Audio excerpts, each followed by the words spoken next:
The Step I Have Taken, Letter 4, by Edward Dennett. Letter 4. Blackheath, January, 1875. My beloved brother. The effect of the meeting that I described in my last letter was unexpected and wonderful. I felt like a bird that had just escaped from a cage, so great was my liberty and freedom of soul. Further, truths that were not clear in my mind were, by the influence of the meeting, solidified, and they glistened like newly discovered treasures. Hence, when I was urged to remain with my people, with the assurance that I could preach all that the Lord had revealed to me, I could not do so, even though I yearned over the souls that had been given me in the gospel. The ties that Christian fellowship had formed drew me very close to many believers.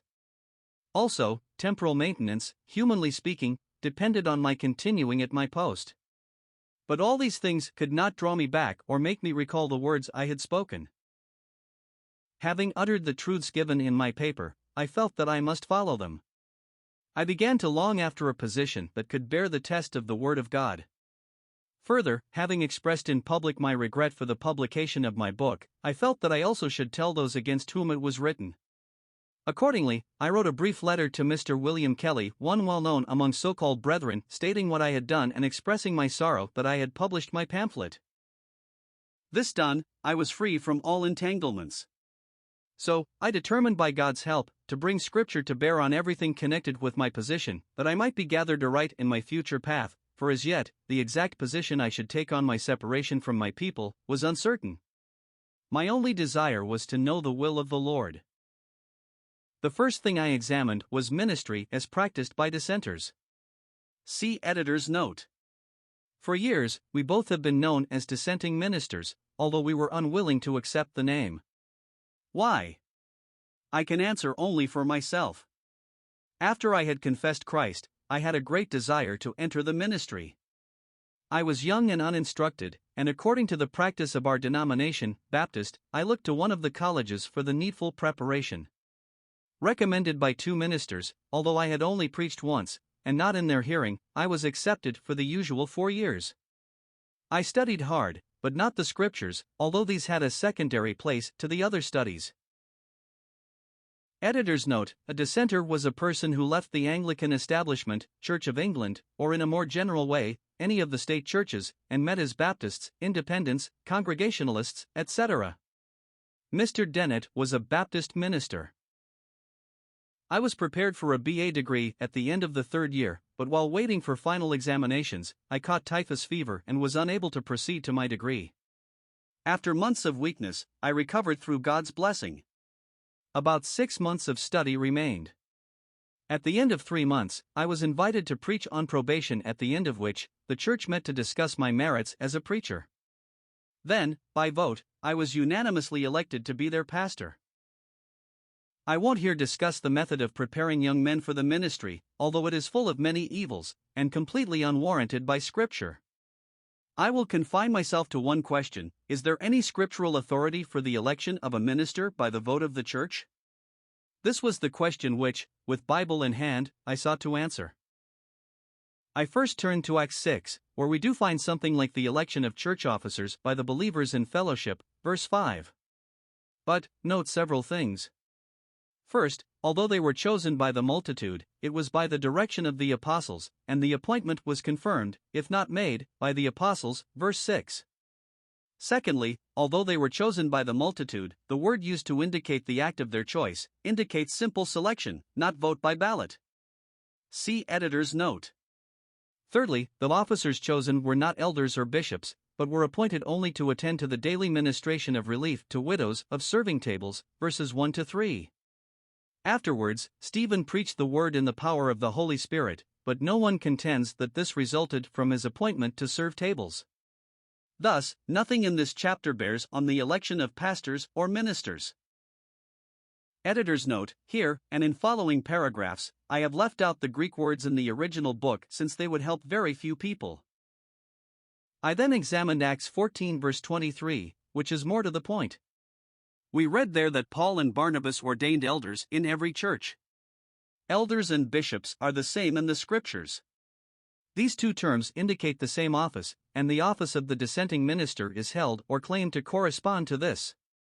If these elders were appointed by church vote, then there may be justification for the practice of dissenters. The proof that the words elders and bishop indicate the same office is found in Acts 20 verse 17, where Paul sent for the elders of the church. In addressing them, he says in verse 28, "Take heed, therefore, unto yourselves, and to all the flock, over which the Holy Spirit has made you overseers, bishops." Turning back to Acts 14 verse 23, let's see what are the exact words used. Literally, it is, having appointed them elders. Until now, I had believed what I had been taught, that the word translated appointed, ordained in the King James translation, meant appointed by the vote of the church, that is, to hold up the hand, and, hence, that the church first selected these elders by vote, and then, the apostles confirmed or ratified the choice that the church had made.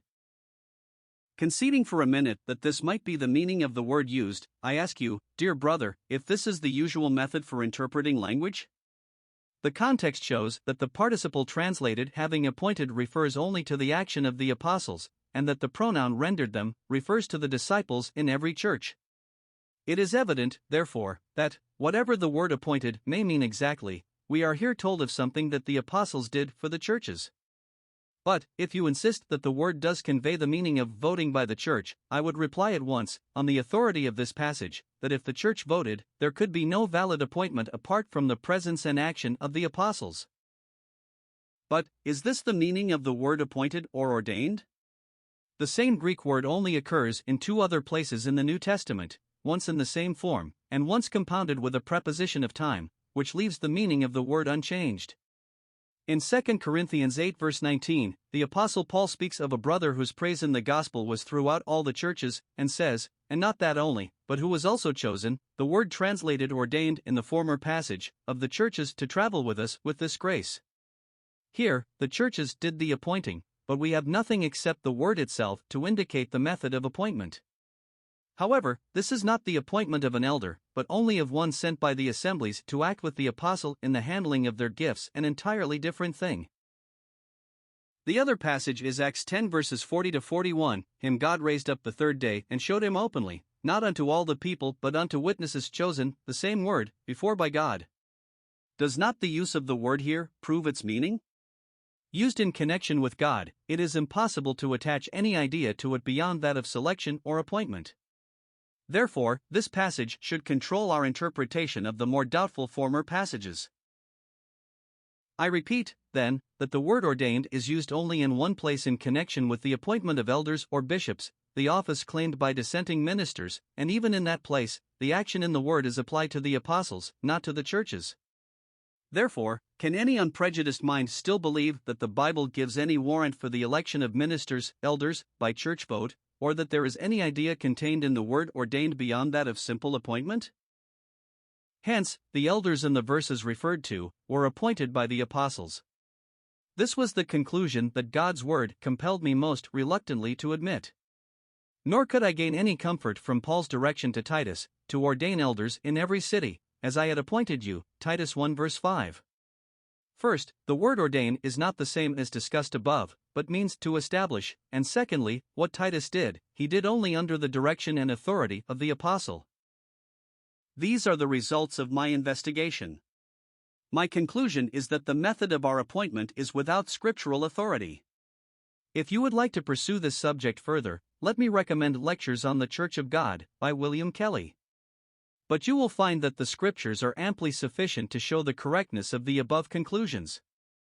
Yours affectionately in the Lord, Edward Dennett.